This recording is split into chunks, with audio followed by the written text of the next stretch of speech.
Bonjour, est-ce que tu m'entends?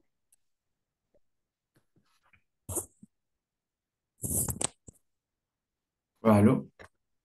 Bonjour, tu m'entends bien? Ah, alors toi, t'as le micro coupé, je t'entends pas. Ah ouais, c'est bon. Comment tu vas? Ah, ça va bien. J'ai Bon, un peu c'était bien les de... vacances? Ouais. Bon, super. Ce que je te propose aujourd'hui, si ma mémoire est bonne, on n'avait pas fini d'essayer de voir quelle figure de style on pouvait retrouver sur cet exercice. Est-ce que ça t'intéresse qu'on le termine ou est-ce que toi, tu voudrais faire autre chose aujourd'hui? Bah, on peut le terminer. Ouais, on le termine, ça te va? Bah ouais. Ok. Hop. Est-ce que déjà tu te souviens bien des figures de style? Est-ce que tu as des questions par rapport à ça ou est-ce que ça va?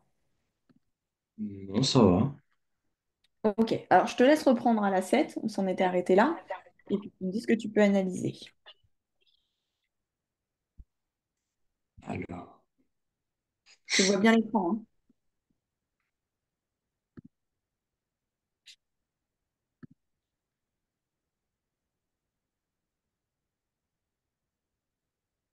c'est une gradation. Ouais, est-ce que tu vois que ça ici? Bah,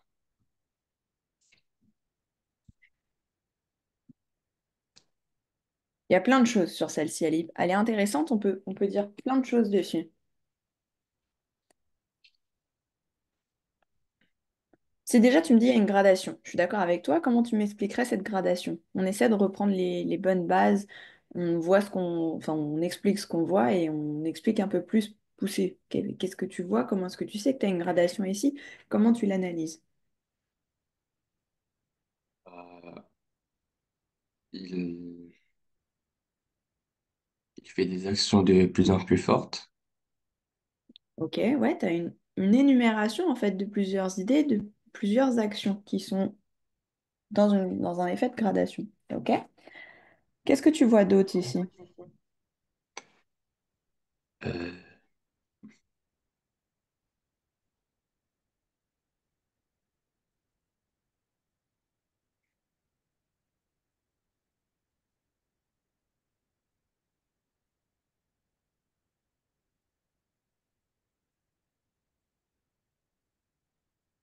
Il y a trois autres figures de style que tu peux repérer encore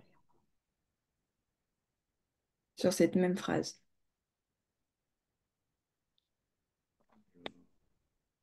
Regarde la syntaxe. Qu'est-ce qu'au niveau de la syntaxe, tu peux repérer? c'est un peu une épiphore aussi. Qu'est-ce que c'est une épiphore? Ouais, c'est la répétition d'un même mot. Ouais, mais du coup, tu vois quoi comme mot qui se répète ici? Bah, il y a je, euh, Ouais, il y a j'ai. ouais, je suis d'accord avec toi. Mais tu confonds épiphore avec ce que tu expliques là. Épiphore, c'est la répétition d'un même mot, mais à la fin d'une phrase. Ça serait plutôt à la limite, je suis venu, j'ai venu.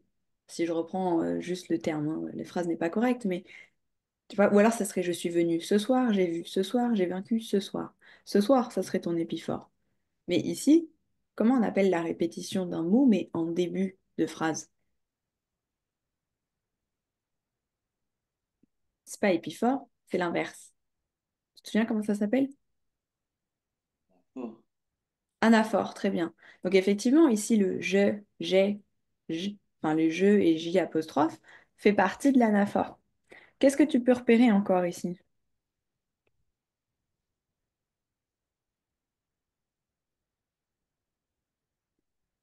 Il y a plein de choses que tu peux repérer encore, deux trucs.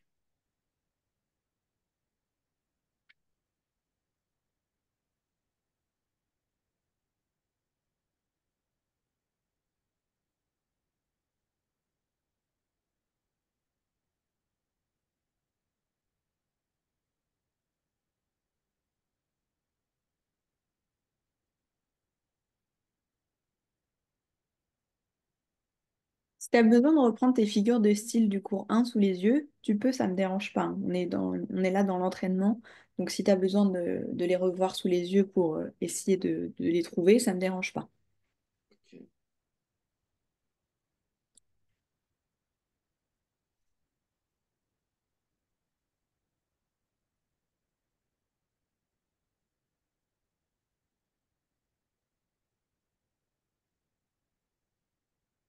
C'est toujours au niveau de la syntaxe de la phrase.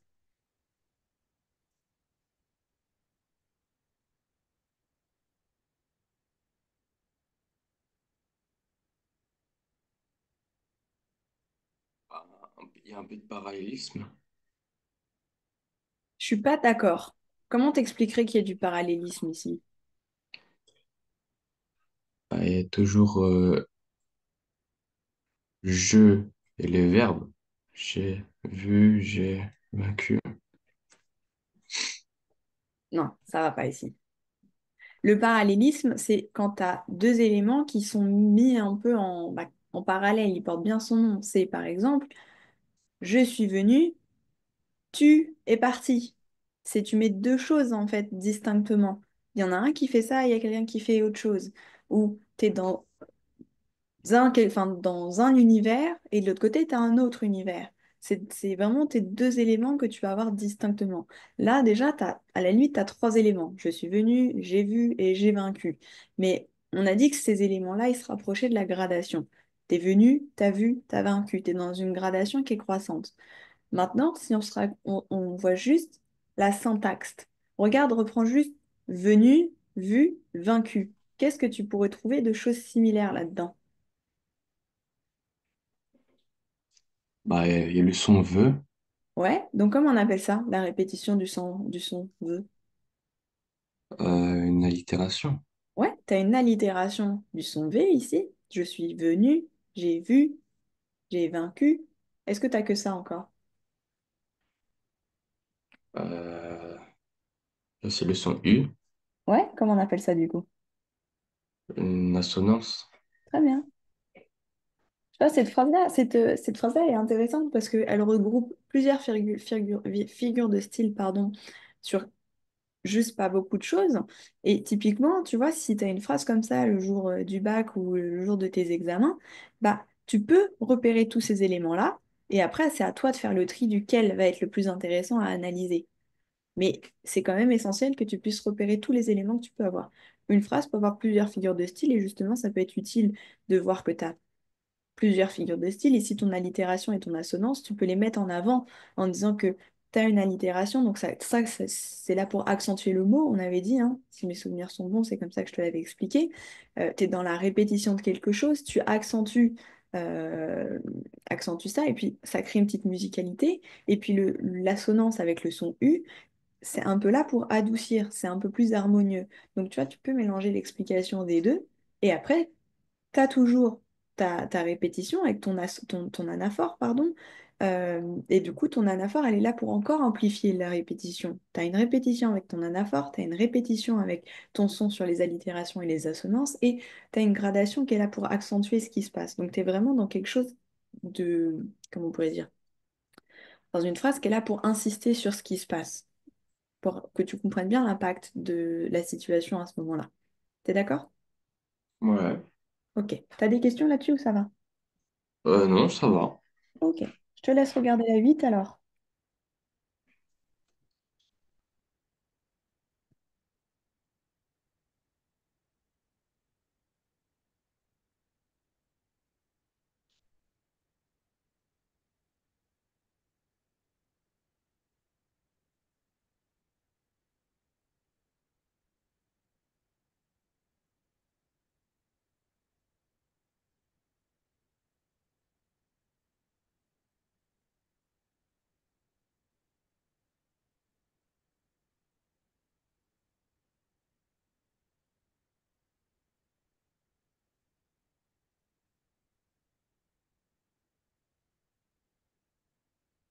Qu'est-ce que tu remarques sur cette phrase?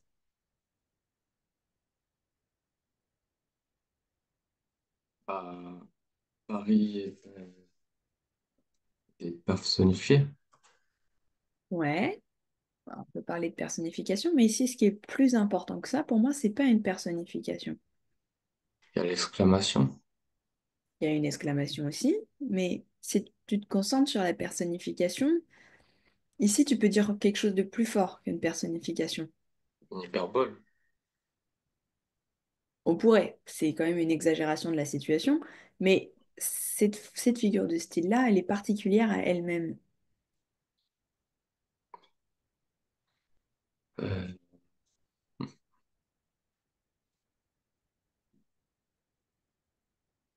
Qui c'est qui a faim ici?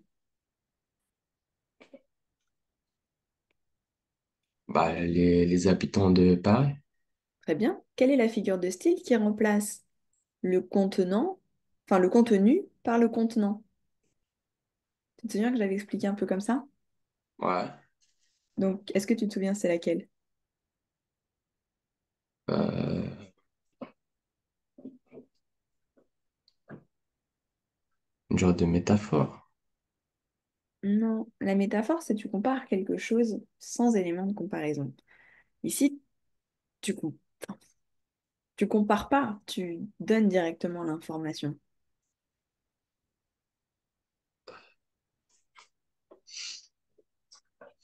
Reprends les figures de style si tu les as et regarde. Tu les as sous les yeux ou tu veux que je les remette? Ouais, c'est bon. C'est bon? Ok, regarde pas avec ça.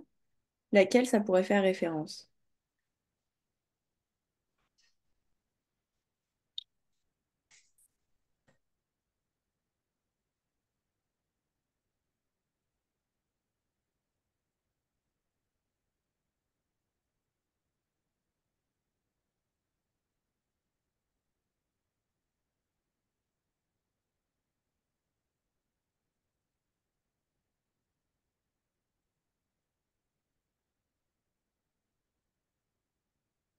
C'est une métonymie. Ouais. Une métonymie. Tu comprends bien ici comment c'est une métonymie? Ouais, maintenant Ok. j'ai compris. Ouais, ici en fait, on retrouvera hein, sur d'autres textes ou je sais plus si j'ai d'autres figures de style de métonymie à la suite de l'exercice, mais la métonymie, c'est vraiment le fait de remplacer enfin, une globalité qui pourrait être simple, donc ici de dire les habitants, par par la ville en elle-même. Et en fait, tu vois, cette figure de style-là, elle t'insiste sur le fait que c'est Paris qui a faim. Donc c'est vraiment tous les habitants de Paris et pas que certains quartiers potentiellement. C'est vraiment tout le monde. Il n'y a pas de différence entre les pauvres et les riches dans Paris. Là, c'est vraiment tout Paris qui a faim. Donc tu vois, le fait de prendre une métonymie et de vraiment englober tous les habitants dans cette situation, c'est là vraiment pour accentuer et vraiment donner de l'importance. Donc tu pourrais effectivement relever que tu as une hyperbole parce que c'est quand même, tu es dans l'exagération de ce qui se passe, mais après, c'est pas non plus dans une exagération totale de dire que Paris a faim. Juste, c'est les habitants de Paris qui ont faim et ça, c'est possible. Et t'es pas dans une exagération forte, tu vois. Donc, moi, je suis balancée. Pour moi, on est vraiment sur une exclamation. C'est quelque chose qui te prouve que tu as une émotion forte. C'est une émotion forte de dire que les habitants ont faim. Et tu es dans la métonymie parce que effectivement, on t'a pris les Paris et pas les habitants. Ok? Ouais. Pas de questions sur celle-là? Non, maintenant j'ai compris. Ok, je te laisse faire la suivante.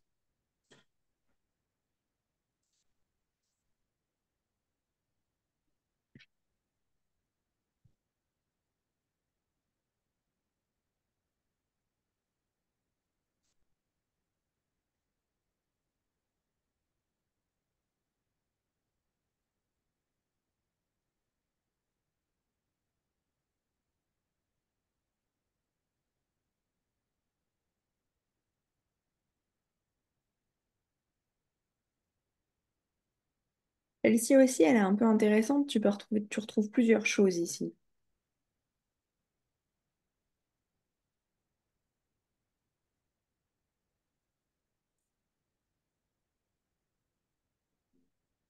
Signification. J'ai pas entendu. Il y a une personnification du désespoir. Très bien. Avec quels éléments tu soulignerais cette personnification? Bah, me hante, m'enlace et dévore. Très bien.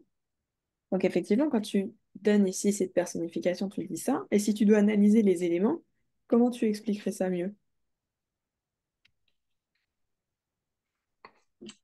Bah, avec avec la personnification, bah, le désespoir est mis en avant et, euh, et,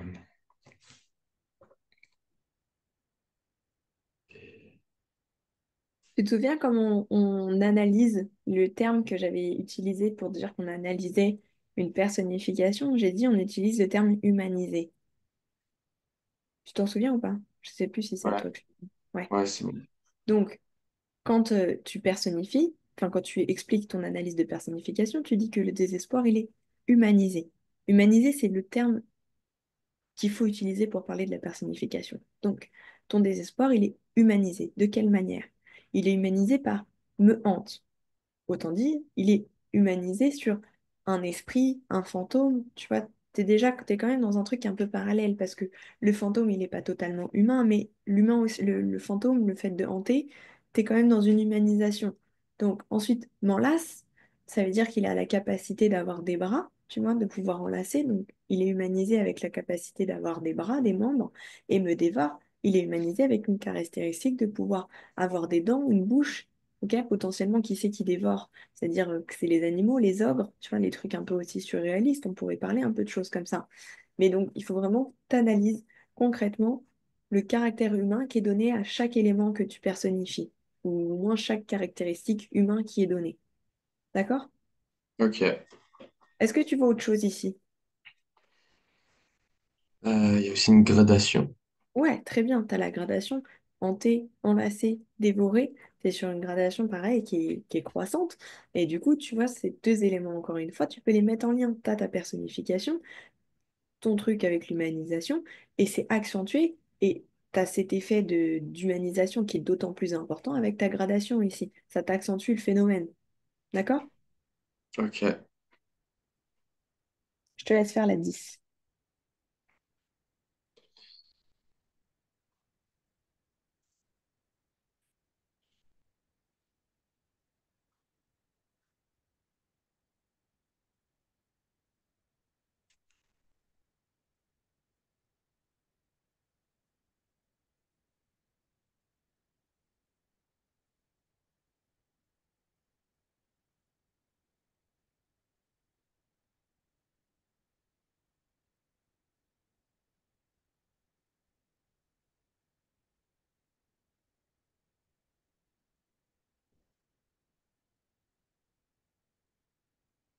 Que tu remarques sur celle-ci?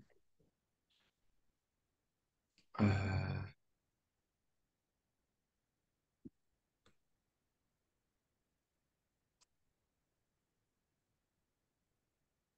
ouais, c'est un peu une litote.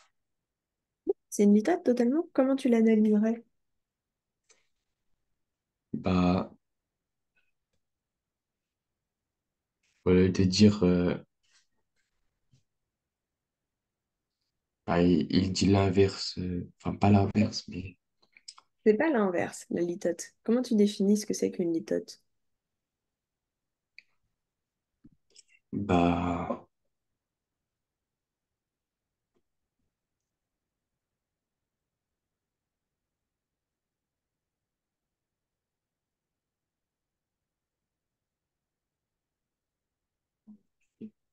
Comment tu définirais ce que c'est qu'une litote? Si je te demande de me dire juste la définition de la litote, comment tu définirais avec tes mots ce que c'est qu'une litote? bah, au lieu de dire, par exemple, ce plat est bon, Hmm. bah, on le remplace par un mot, un mot négatif, mais à la négation. Ouais, c'est plus ou moins ça. En fait, si tu veux juste définir, c'est dire moins, c'est-à-dire ne pas en faire des caisses, en gros, alors que tu penses beaucoup plus. Autrement dit, si tu parles de ton plat, là, bah, c'est dire, par exemple, que ce n'est pas mauvais ou ce n'est pas très bon, alors que c'est le contraire, c'est très bon. Ok, mais juste tu veux pas flatter l'ego de la personne, on va dire ça comme ça. Ok, si, imaginons, je te donne un autre exemple, ta mère, elle te fait un plat que de base, t'aimes pas du tout. Elle te dit non mais vas-y, goûte, c'est super bon, tu vas voir. Bon, tu goûtes, et t'aimes beaucoup au final. Mais tu vois, des fois, intérieurement, nous, chez les enfants, on a du mal à dire à nos parents que c'est bon quand ils font à manger, t'es d'accord? Des fois. Ouais, Et ben, c'est dire, ouais, c'est pas mauvais, dans le sens où j'ai pas envie de lui dire que c'est super bon ce qu'elle a fait parce que je voulais pas le manger au début, alors qu'en fait, t'aimes beaucoup. Ok, et ça, c'est cet effet de la litote, c'est dire beaucoup moins, alors qu'en fait, tu penses tout le contraire et que justement, c'est super bon ou c'est super bien. D'accord? Donc ici, je ne ok, te déteste pas, c'est pour suggérer que t'aimes beaucoup la personne au final. D'accord? ouais. Pas de questions là-dessus? Non, c'est bon. Ok, je te laisse faire la ronde.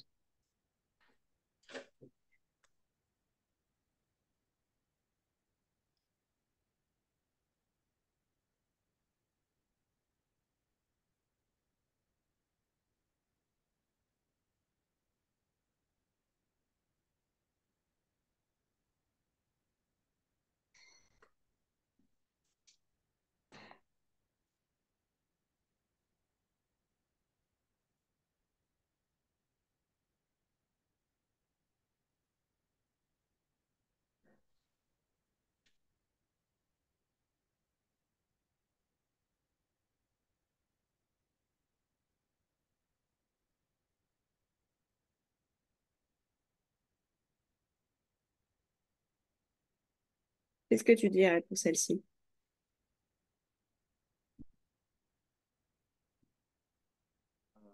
C'est un oxymore. Comment tu l'expliquerais? Bah, sur ces deux, sur ces deux groupes, euh,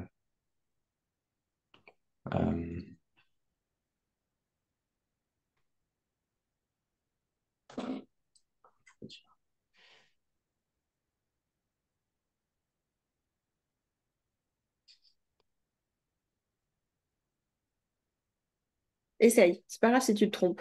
Essaye de formuler une phrase pour m'expliquer où est-ce que tu as une oxymore. bah, la phrase est- le début de phrase est en contraire avec la fin de la phrase. Essaie de prendre des éléments. Quand tu es sur ta copie, à l'écrit, tu peux pas dire ça. Tu peux pas dire le début de phrase et la fin de phrase. Quand tu vas analyser, tu vas dire, j'observe une oxymore avec tel et tel mot. Les oxymores, rappelle-toi, c'est des mots. C'est pas forcément des groupes de mots, c'est des mots.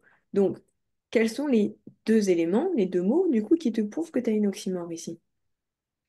Bah, l'enfer du froid et le paradis du feu. Ok, donc effectivement, tu as deux oxymores. Tu as l'oxymore entre l'enfer et le froid, et entre le paradis et le feu. T'es d'accord? Ouais. Ok. Est-ce que tu vois que ça ici? Euh,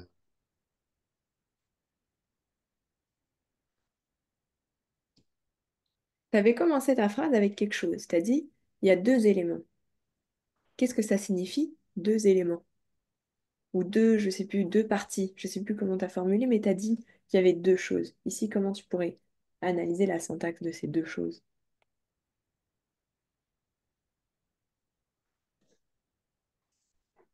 bah,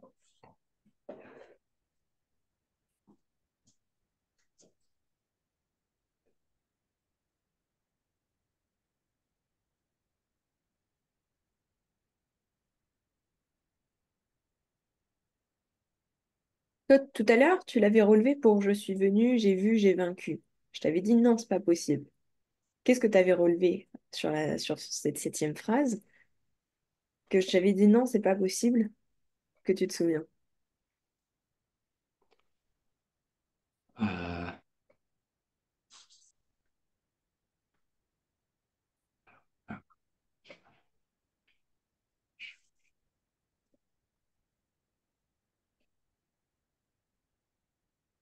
Ne te reconcentre pas sur la septième, parce que tu n'arriveras pas à la retrouver vu qu'on avait dit que c'était faux, enfin que c'était pas ça.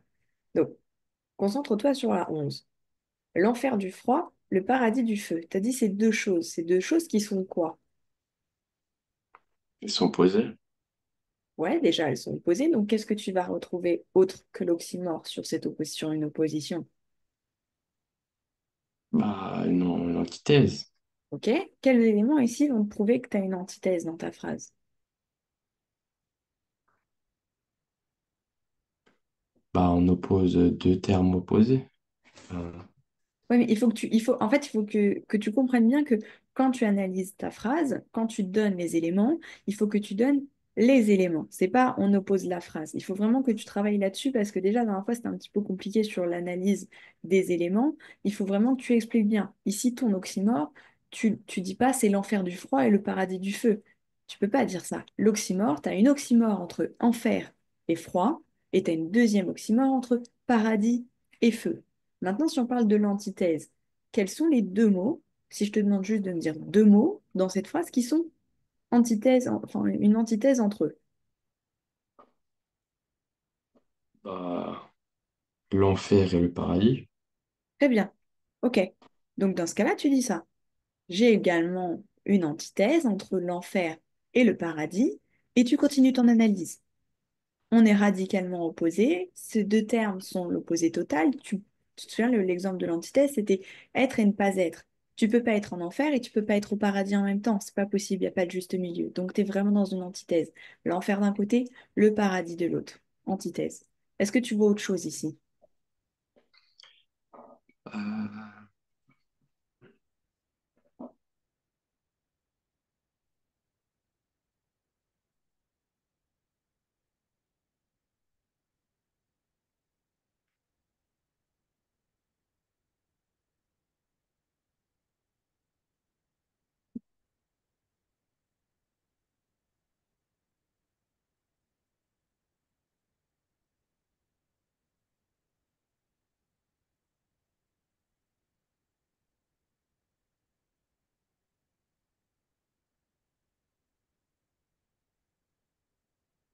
Est-ce que tu repères d'autres antithèses?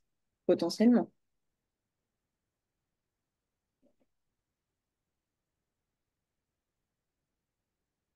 mettre froid et feu en autre antithèse. Très bien. Pareil, tu as une nouvelle antithèse entre le froid et le feu. C'est rare qu'en Antarctique, tu du feu. Je Ouais. pense que même c'est très compliqué d'en avoir. Ok, quand tu es dans un climat où il fait très très froid, tu peux pas avoir de feu. Mais au contraire, si tu as du feu et que tu mets ton feu dans le frigidaire, je pense qu'il va s'éteindre. Tu vois, avec le froid, déjà il va manquer d'oxygène, mais il va surtout s'éteindre. Donc, tu es sur des antithèses opposées aussi, éléments opposés. Donc, nouvelle antithèse entre froid et feu. Maintenant, si tu repenses à ce que tu as dit tout à l'heure, tu as dit il y a deux idées, il y a deux éléments, il y a deux parties. Je ne sais plus comment tu l'as formulé. À quoi ça ramène comme figure de style d'avoir deux idées?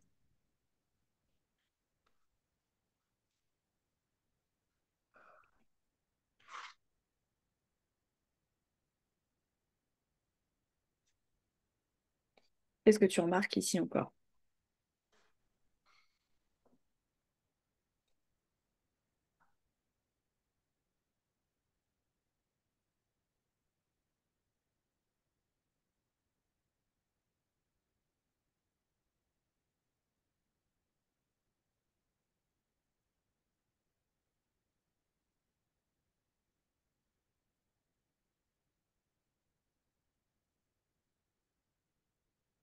On reprend tes figures de style, on regarde qu'est-ce qui met en élément deux idées.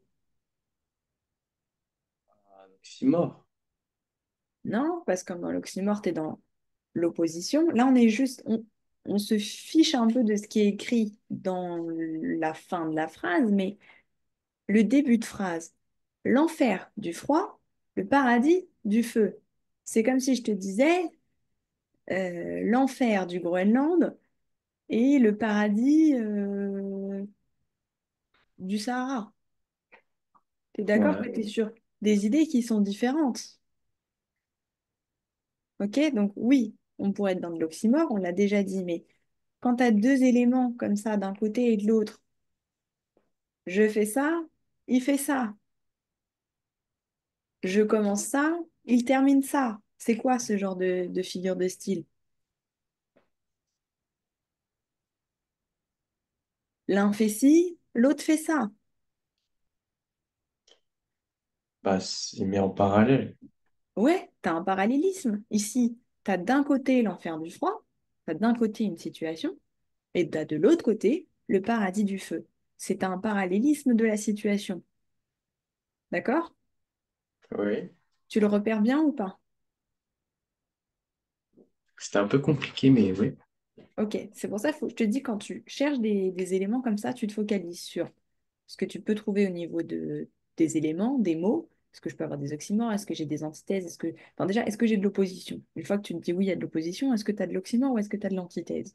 Ensuite, au niveau de la syntaxe, tu vas te poser la question, est-ce que j'ai des répétitions en début, en fin de mot, la répétition de son, la répétition de son en début de phrase, en fin de phrase?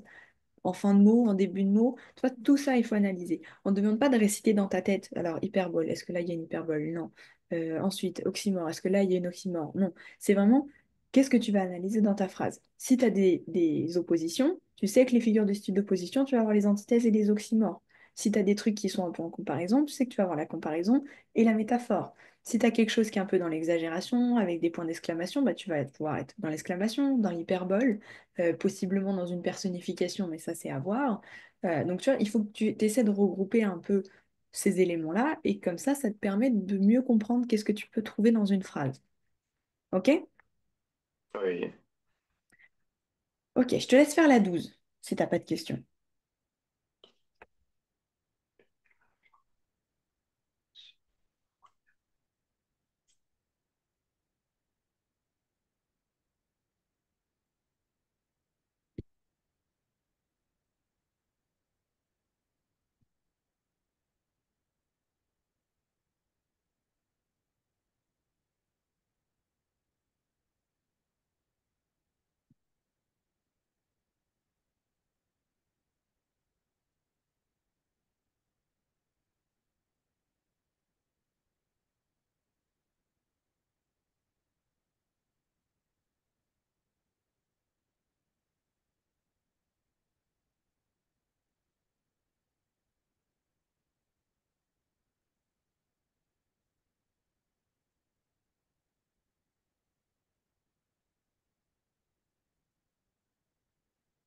Qu'est-ce que tu remarques ici? Si on se pose les questions que je t'ai fait répéter un peu avant. Déjà, il y a un oxymore. Un quoi? Il y a un oxymore. Ouais, entre quoi et quoi? Ténèbres et éclatantes. Très bien. Essaie de l'analyser maintenant. Donner un peu d'explication, pas juste de relever.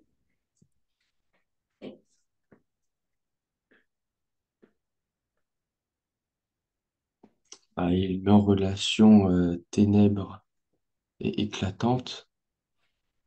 Alors, ça met pas en relation, ça met en Ah, opposition. en opposition, oui. Opposition, ouais. Ténèbres éclatantes. Euh, Comment je pourrais dire? Ok, mais tu peux pas t'arrêter juste là. Parce que pourquoi est-ce que c'est une oxymore et pas une antithèse du coup si ça met ces deux éléments-là en opposition? C'est quoi la grande différence entre l'antithèse et l'oxymore?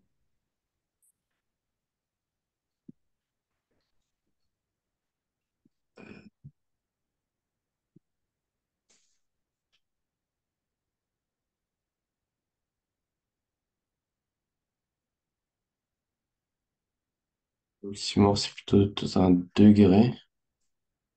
Dans un? L'oxymore, c'est plutôt dans un degré. C'est-à-dire. Alors que ça peut être, c'est soit,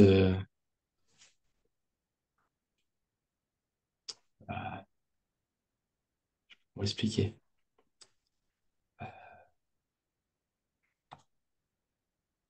Essaye de formuler une phrase un peu autrement. En fait, si je te demande juste de me dire en deux mots, ok, tu fais pas une vraie phrase, juste en deux mots, c'est quoi la principale différence entre l'oxymore et l'antithèse?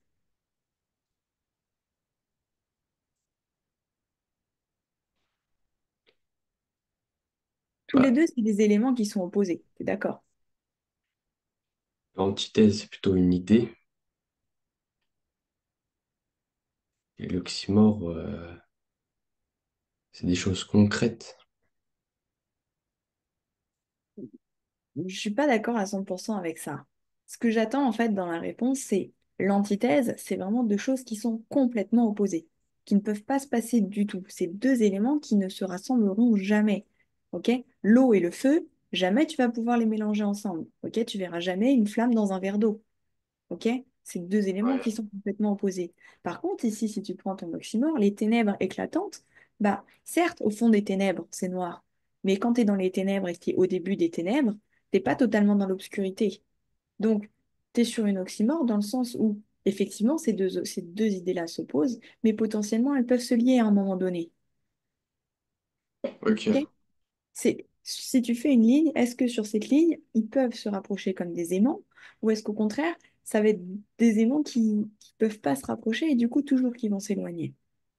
Il faut se poser ces questions-là. Est-ce que ces éléments-là, c'est la totale opposition? Est-ce que je peux les mettre en lien?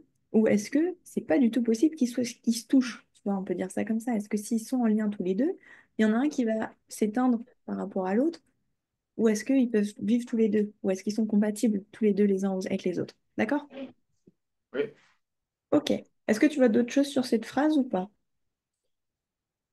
Il y a aussi une personnification. Comment tu l'expliquerais? Bah, que,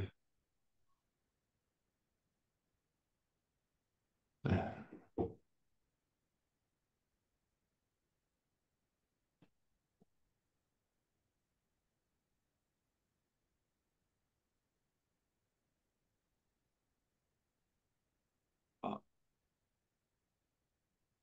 Il y a une personnification, je suis d'accord, mais comment du coup tu la relèves?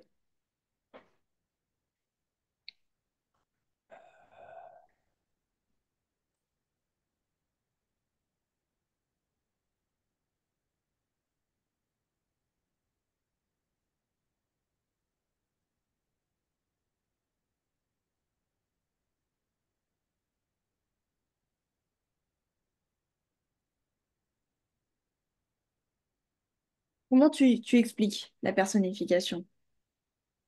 C'est quoi le terme déjà que tu vas devoir donner quand tu personnifies?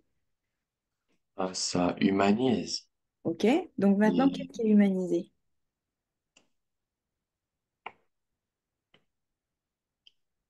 ça humanise un peu le ténèbre et enfin, les ténèbres éclatantes dans le regard. Ok? Mais là, ça va pas. Encore une fois, tu reprends la phrase. On veut vraiment que tu analyses l'élément qui est humanisé. Quel mot ici? Qu'est-ce qui est humanisé? Son regard, Ça, c'est la manière dont on est humanisé. Ok? Qu'est-ce qui est humanisé? bah, les ténèbres éclatantes. Oui, juste les ténèbres. Éclatantes, on s'en fiche. Juste, c'est les ténèbres qui sont humanisées. Après, tu peux mettre des ténèbres éclatantes. Bon, c'est pas très grave. Mais c'est les ténèbres qui sont humanisées. De quelle manière?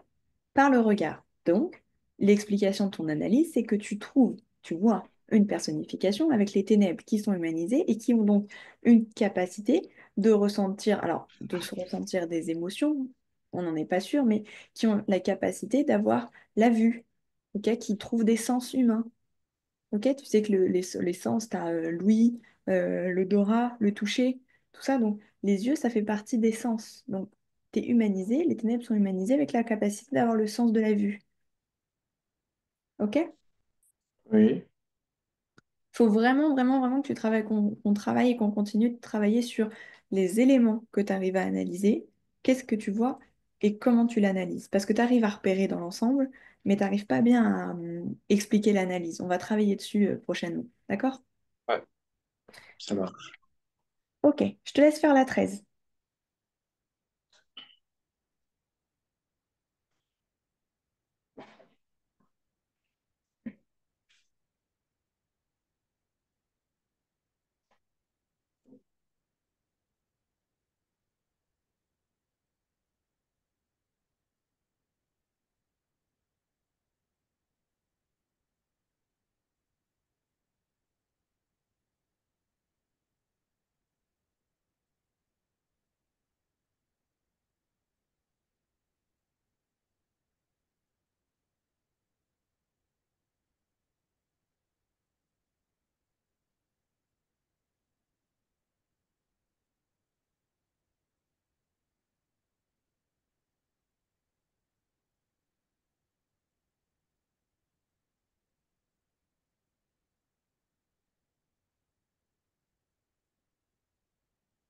Elle n'est pas compliquée, celle-ci. Qu'est-ce que tu vois?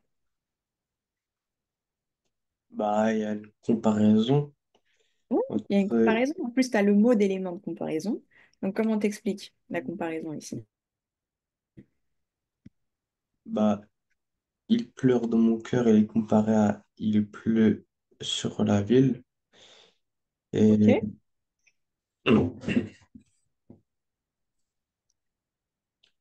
euh, En fait, surtout, ce qui est important ici, c'est que tu dises bien que tu as ta comparaison, que tu observes avec ton élément de comparaison comme, ok, ça te prouve bien que c'est une comparaison et pas une métaphore, et ça, on a besoin de le savoir. Et ensuite, tu expliques, comme tu l'as fait. Ici, il pleure dans mon cœur et comparé au fait qu'il pleut sur la ville. Ok? ok. Est-ce que tu vois d'autres choses ici?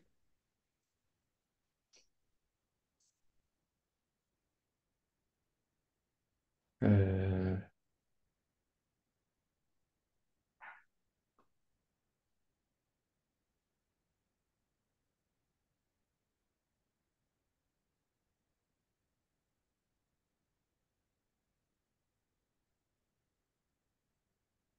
signification aussi.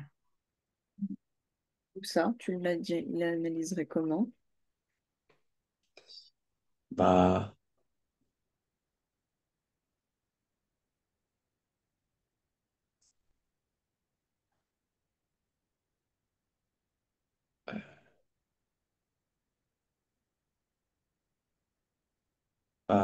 mon cœur, il est humanisé avec, euh,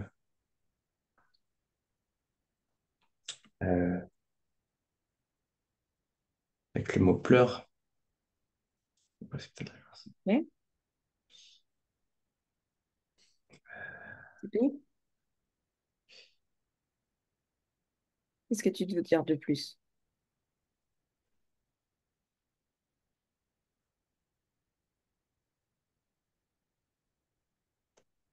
Tu peux pas t'arrêter juste là. Rappelle-toi sur la phrase d'au-dessus, pour la personnification, on a dit, OK, les ténèbres, elles sont humanisées par le regard. Mais on ne s'est pas arrêté là. Qu'est-ce que c'est le regard pour un humain? C'est un sens. C'est un sens, c'est le pouvoir avoir le sens de la vue. Donc ici, OK, il pleure. C'est quoi pleure? Quand tu pleures, c'est pourquoi? Bah, pour exprimer une émotion. Ok, donc il est humanisé, le cœur est humanisé avec le fait de pleurer, d'avoir du coup une émotion, de ressentir des émotions et de pouvoir transmettre ces émotions. Le pleur, c'est la transmission de ton émotion. T'es d'accord? Oui. Ok. Il faut bien, bien, bien pousser l'analyse à chaque fois, pas rester sur le superflu, mais vraiment aller un peu plus profond, un peu plus qu'est-ce que tu ressens, qu'est-ce que ça peut faire ressentir.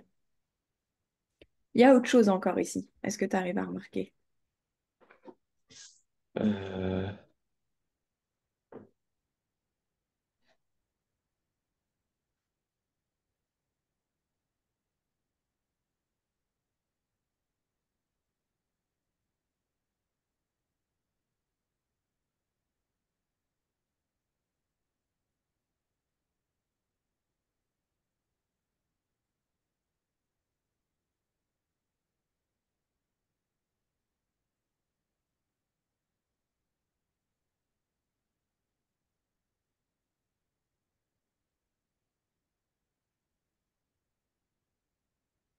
Si tu remarques, encore une fois, la syntaxe. Qu'est-ce que tu peux voir par rapport à ça?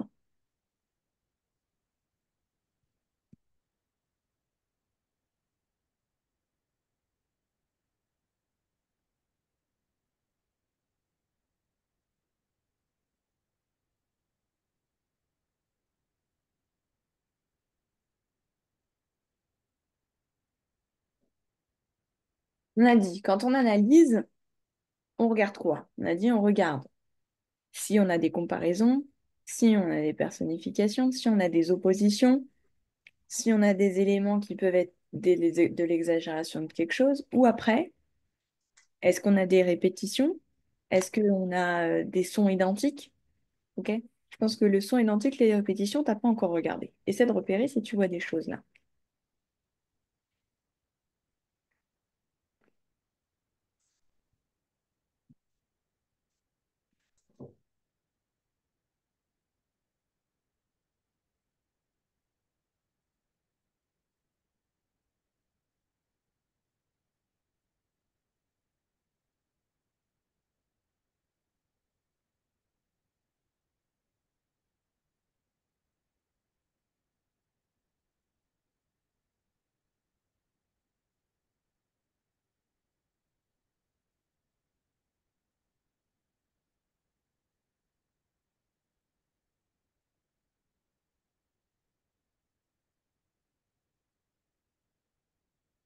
Est-ce que tu repères ou pas? Il pleure dans mon cœur, comme eux, il pleut sur la ville.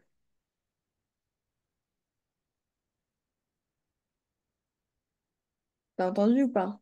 Dans ce que je viens de lire.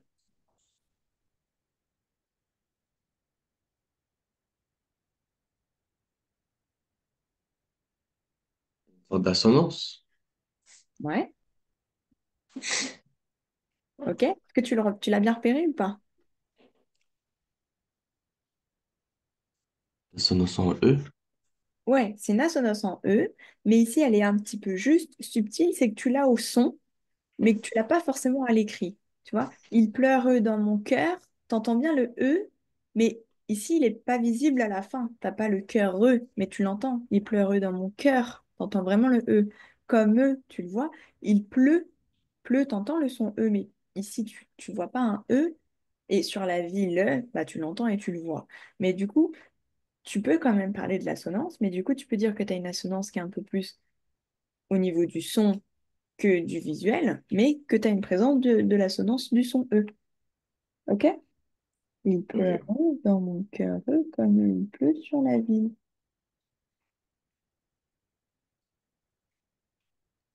C'est bon pour ça? Ouais, c'est bon. Ok, je te laisse faire la suivante. Voilà.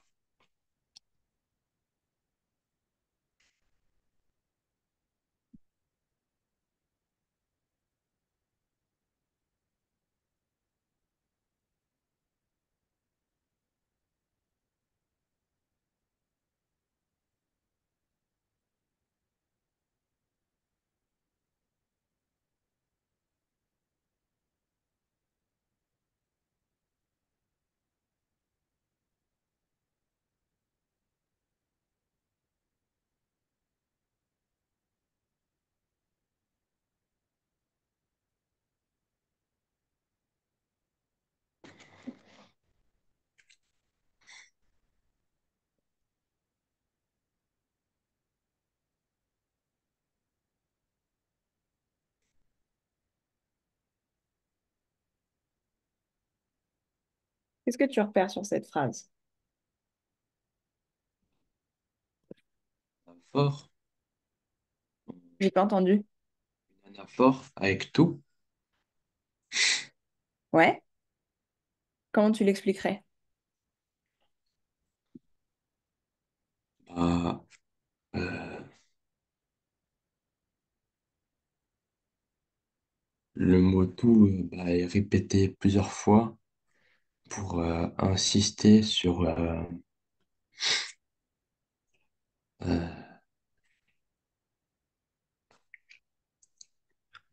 pour insister sur un ensemble de...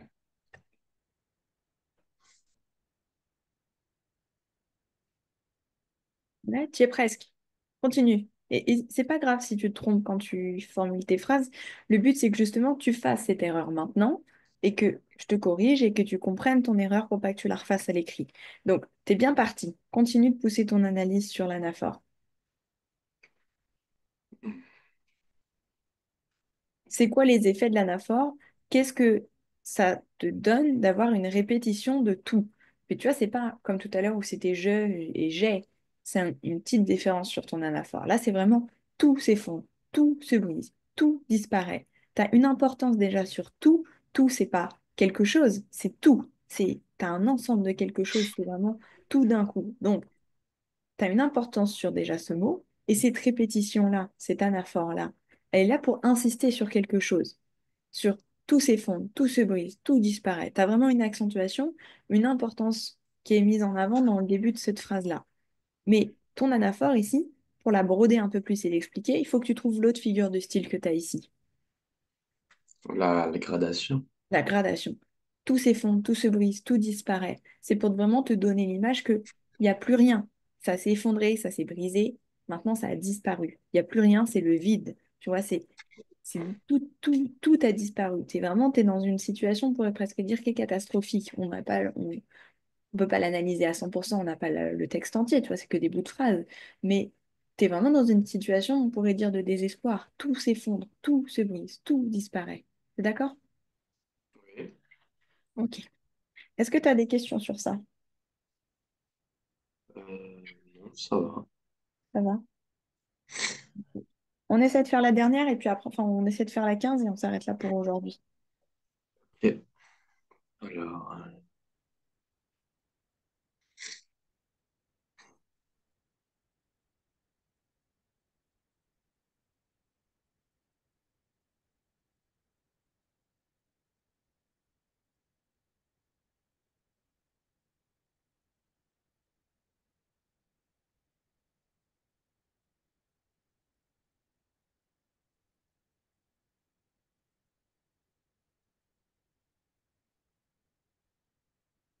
déjà, on a une exclamation.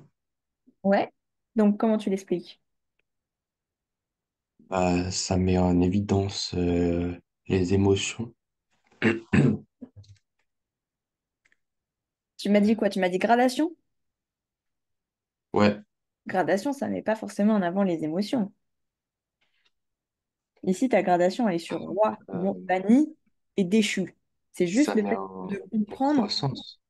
Ouais, tu es dans un élément de gradation un peu croissante, décroissante. T'es roi, t'es banni et t'es déchu. Alors, normalement, ça serait plutôt t'es roi, t'es déchu et t'es banni. Donc là, t'es un peu dans une situation où t'es tout là-haut, tu descends, puis finalement tu remontes, mais hop, tu redescends. Donc on sait pas trop ce qui se passe vraiment dans cette phase-là, mais dans tous les cas, t'es sur une gradation. T'es sur un élément qui est accentué.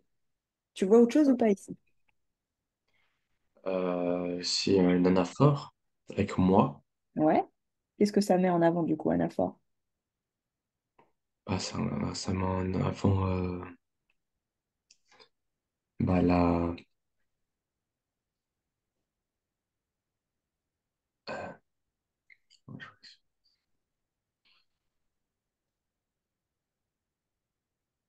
ça insiste sur le fait que moi, il est important. Ouais, donc c'est juste, c'est ça. Ici, c'est pas moi qui est important. Ça insiste sur qui c'est, à quelle personne c'est, de qui on parle. Et donc là, théoriquement, moi, on pourrait presque dire qu'on est dans un monologue de quelque chose, on sait pas le texte, tu vois, mais potentiellement, t'es sur quelque chose où ça te parle de lui. Il insiste sur son problème à lui. Moi, le roi, moi, banni, moi, déchu. Tu vois, ça insiste sur l'importance que il parle de lui ici. Donc on a une insistance sur la première personne du singulier. Ok? Ok. Dernier truc ici, qu'est-ce que tu vois encore? Euh, il y a aussi une exclamation. Ouais, très bien. T'as une exclamation. Donc tu vois, tout ça, ta gradation, ton anaphore, ton exclamation, tout ça, c'est pour te mettre en avant que tu as vraiment quelque chose de fort. Ok? Donc là, si tu veux, tu peux remettre le lien sur tes émotions. Tu as des émotions fortes qui sont transmises à travers ton exclamation. Tu as une émotion qui doit être ressentie par le lecteur parce que il parle de lui. Donc on doit se mettre comme si on était à sa place. Et la gradation, si on la prend hein, au mot pour nous, c'est aussi un peu un engagement d'émotion qu'on pourrait ressentir. Donc tu vois, tu peux parler d'émotion, mais pas quand tu parles juste de la gradation, quand tu fais le lien avec tout. D'accord? Ok. Est-ce que tu as des questions sur tout ce qu'on a fait aujourd'hui? Euh, Bah, non, ça va. Ça va? Ce que je peux te proposer pour que tu vois, parce qu'il y en a encore pas mal, c'est si tu veux, si tu as le temps, tu essaies de les faire toi, celles-ci. Bon, après, pas toutes, hein, en fonction de comment tu avances. Et que comme ça, toi, tu essaies de les faire de ton côté. Pareil, hein, sur chacune, il peut y en avoir plusieurs. Donc, essaie de bien tout analyser. Et tu le fais de ton côté. Et puis, on corrige ensemble la prochaine fois, si ça te dit. Ouais, Ok, si t'as pas envie de le faire, c'est pas grave, hein, c'est pas une obligation du tout. C'est juste qu'au moins ça te permet de t'entraîner un peu tout seul et potentiellement ça peut nous faire gagner un petit peu plus de temps pour le cours prochain et pouvoir faire d'autres choses que juste ça. Ok? ouais, je vais m'entraîner. Ça marche. Je t'envoie tout ça. Je te souhaite une bonne fin de journée. Ok. Bah, toi aussi. Bonne fin de Merci. semaine aussi. Merci. Au revoir. Au revoir.